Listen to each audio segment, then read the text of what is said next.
Good morning, everyone.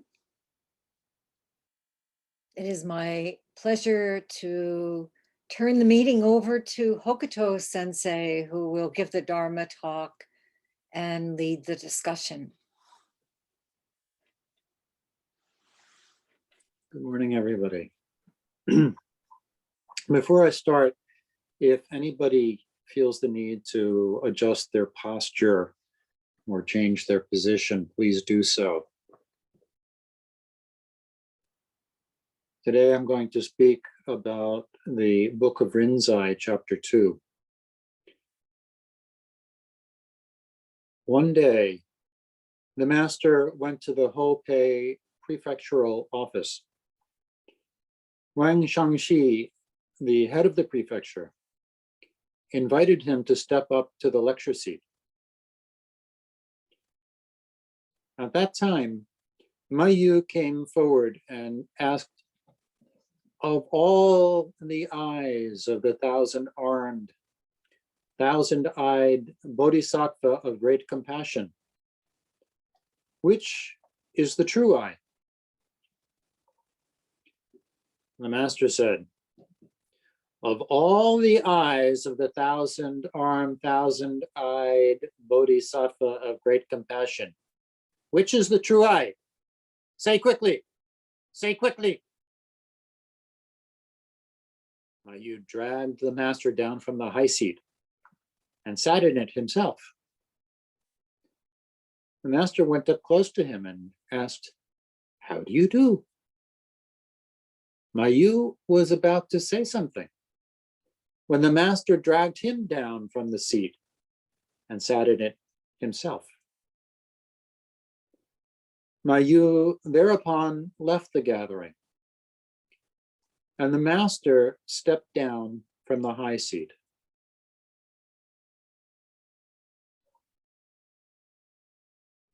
So this is a wonderful story. It has a little bit of the manic energy of a Marx Brothers movie.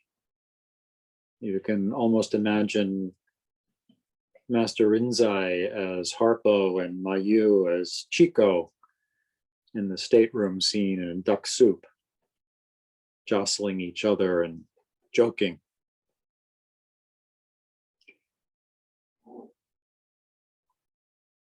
And I'd like to just talk a little bit about the way we can approach these very old stories, these stories of going on over 1,000 years ago, and how strange it seems to us now.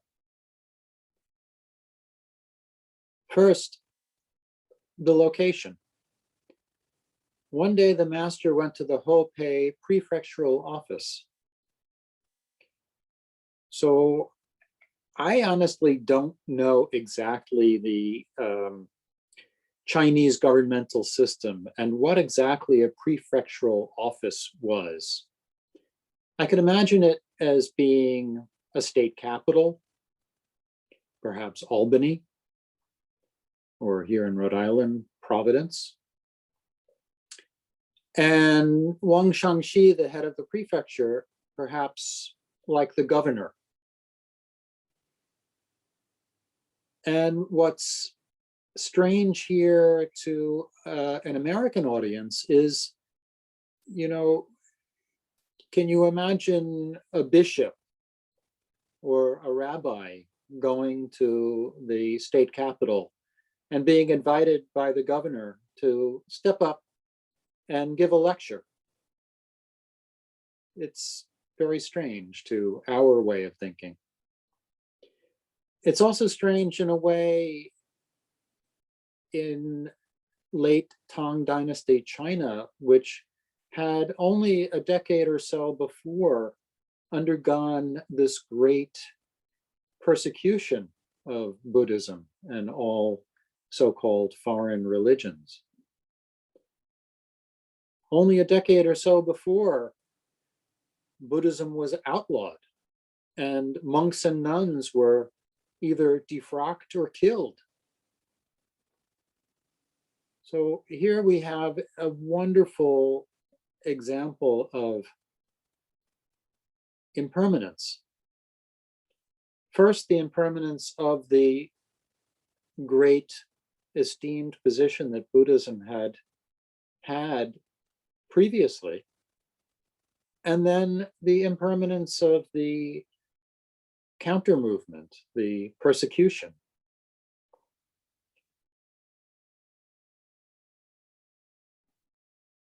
So the master ascends the high seat.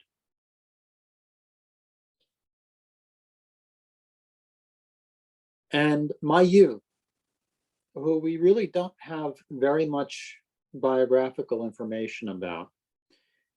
Mayu is the name of a mountain.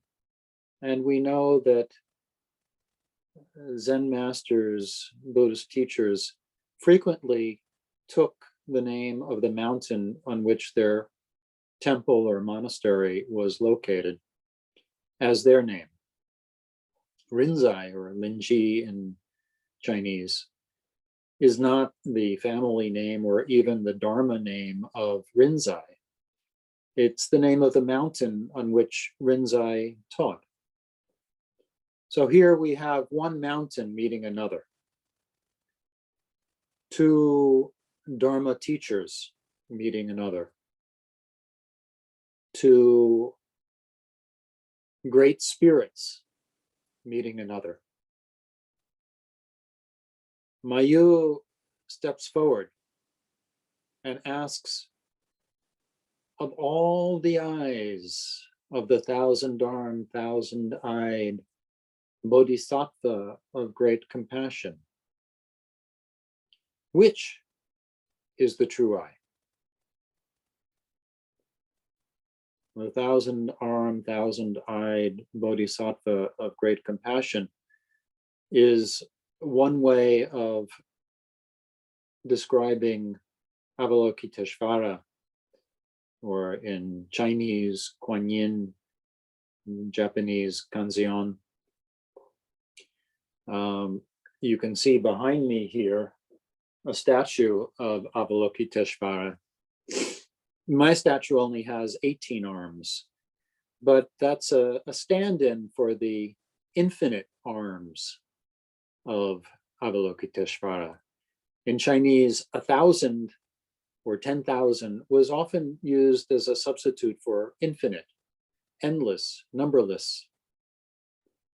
The numberless arms and numberless eyes of the Bodhisattva of great compassion.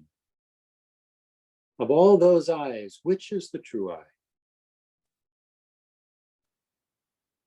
The master just repeats the question. Of all the eyes of the thousand-armed, thousand-eyed Bodhisattva of great compassion, which is the true eye?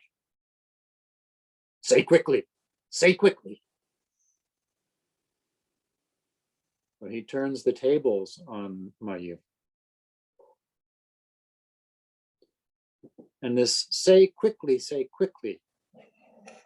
this is very much the essence of Rinzai's Dharma. Don't think about it. Don't ponder it. Just from the gut, from your heart, right now. What's going on? What is this? This is Master Rinzai's expression of Avalokiteshvara. This is Master Rinzai's expression of the thousand-armed, thousand-eyed Bodhisattva of great compassion. Mayu doesn't hesitate. He immediately drags the master down from the high seat and sits in it himself, which is to say, me, I am the eye, I am the arm, and I am now taking the form of Avalokiteshvara. And of course, Rinzai perhaps smiles. He comes up close to Mayu and addresses him casually.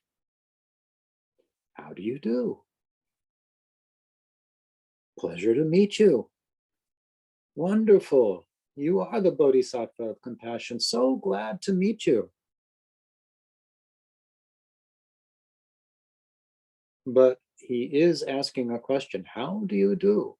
How do you express this infinite compassion, this infinite I? Mayu was about to say something when the master dragged him down from the seat and sat in it himself.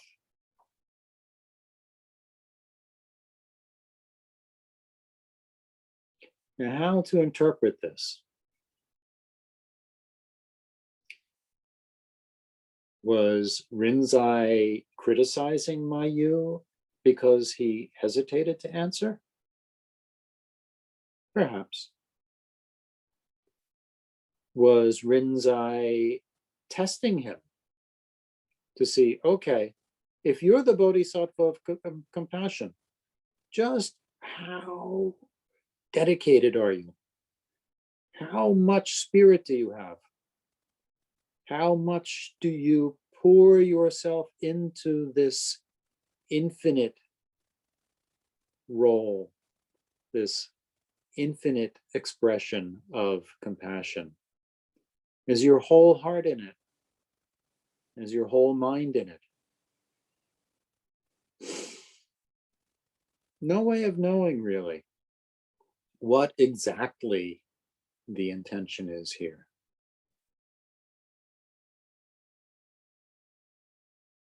And this is part of the beauty and profundity of these stories. You can sit with them and think about them and ask yourself and find so many different layers of possibility.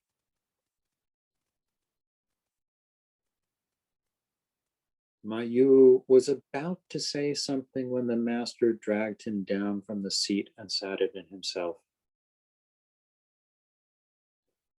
Thereupon, Mayu left the gathering, and the master stepped down from the lecture seat.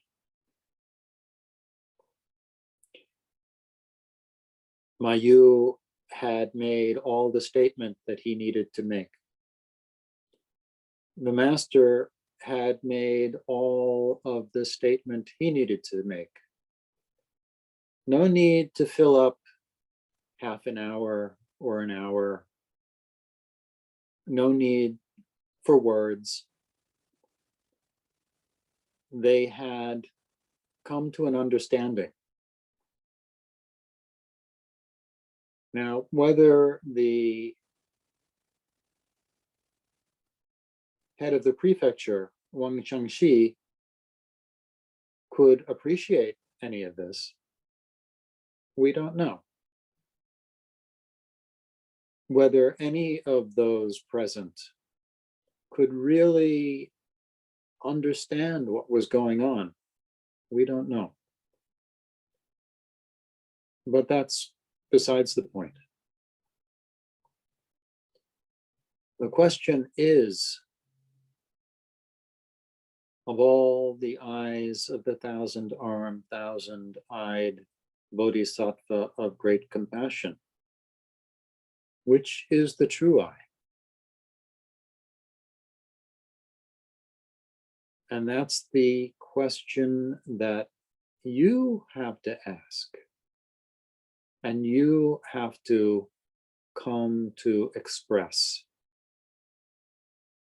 Are you the true I?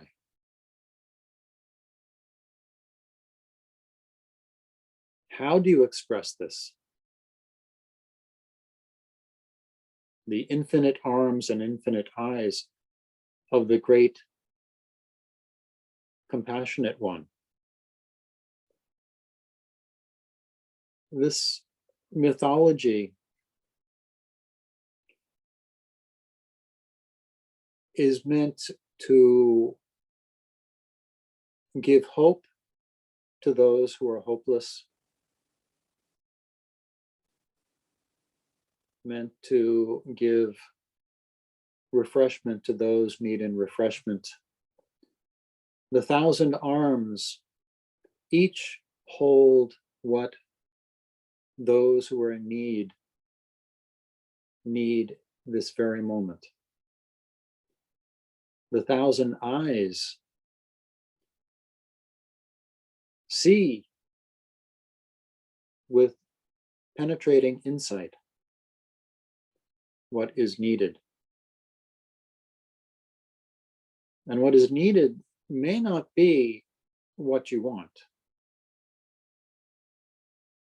What is needed may not be what you've been working for, hoping for, plotting for. It may be something entirely different. And then it's up to you to accept or reject the gift of the Bodhisattva. The true eye of the Bodhisattva of compassion is the eye that doesn't turn away, that sees clearly the one who is suffering. And the one who is suffering may very well be you.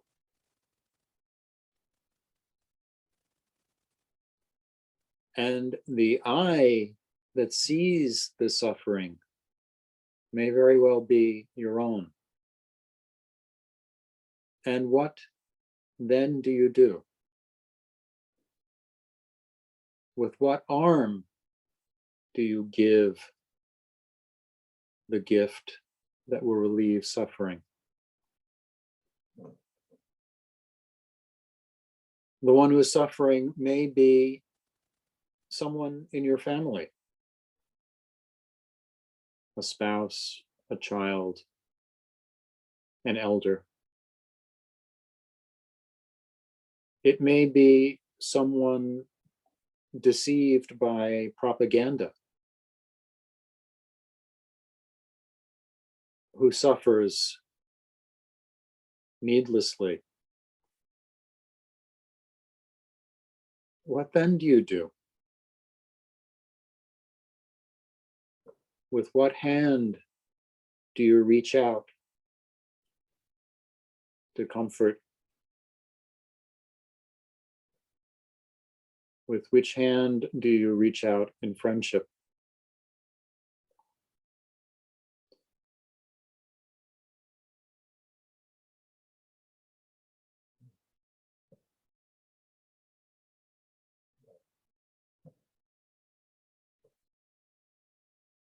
The path of Zen is the path of realization in this moment. Realization of the suffering of all beings, not least of which is our own suffering. And how do we develop the strength, the equanimity, the peace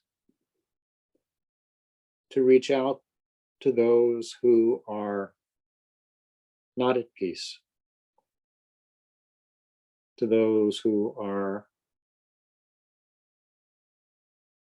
suffering in ways that may be painful to look upon?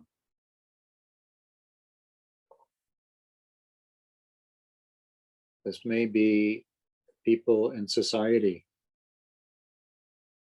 the victims of prejudice, whether Asian or African American, or gay or trans,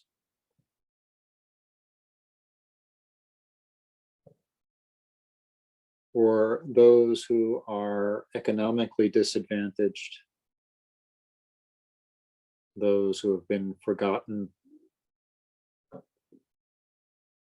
How do we reach out our hand?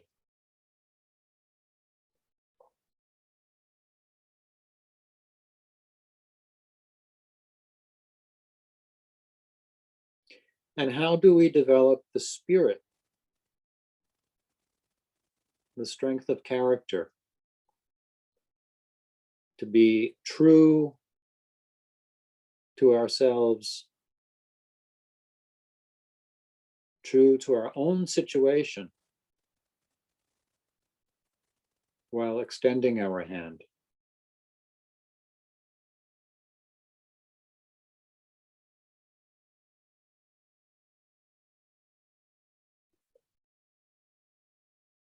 When we practice, this is what we're practicing.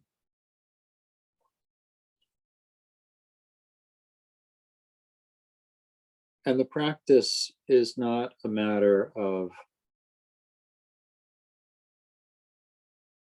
sitting 20 minutes a day or 45 minutes a day or going to sessions. The practice is each moment. And formal practice is that which fortifies us. In a sense, you can think of it as the armor that we strap on to go into battle. It's vitally important. It's a wonderful, wonderful way of purifying the heart, cleansing the mind, strengthening the spirit. But then what really matters is once you get off of the cushion, what do you do? How do you comport yourself? How do you treat the taxi driver, the bus driver, the cashier, the person riding the subway with you?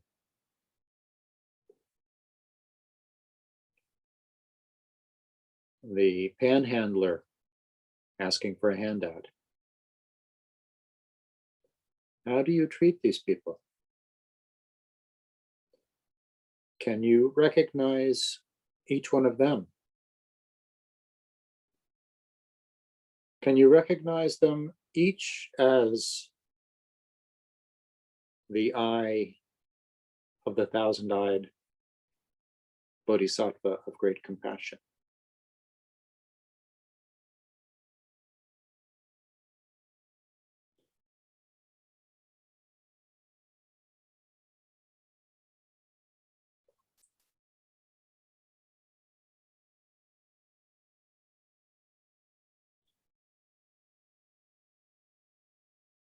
Do you turn your eye away from them?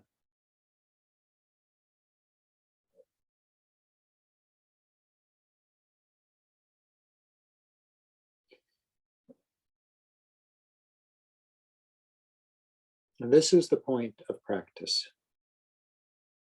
Not to become wonderful meditators.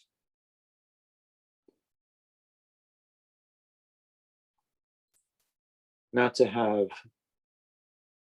peace for 45 minutes a day.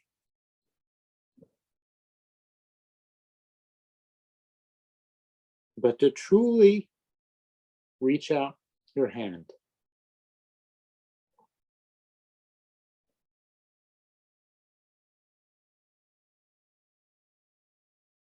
to see with the true eye the person who is right in front of you.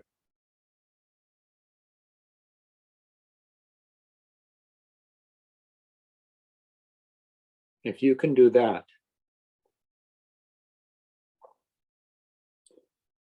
then you are truly the true eye of the Bodhisattva of great compassion.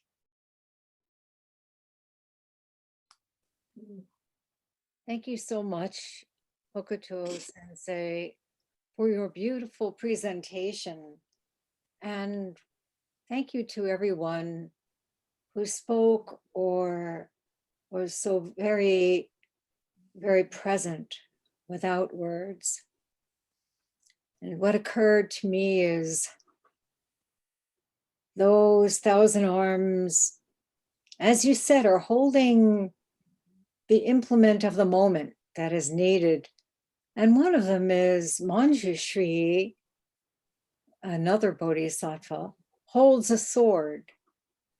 And I think when we think about compassion, we might feel as though it's about embracing, encouraging, supporting no matter what. But sometimes it means being able to say no. And the comments today really brought that up. The eye of wisdom in each of those hands. There is no gap whatsoever. And Hokuto Sensei, you really brought that to the fore today.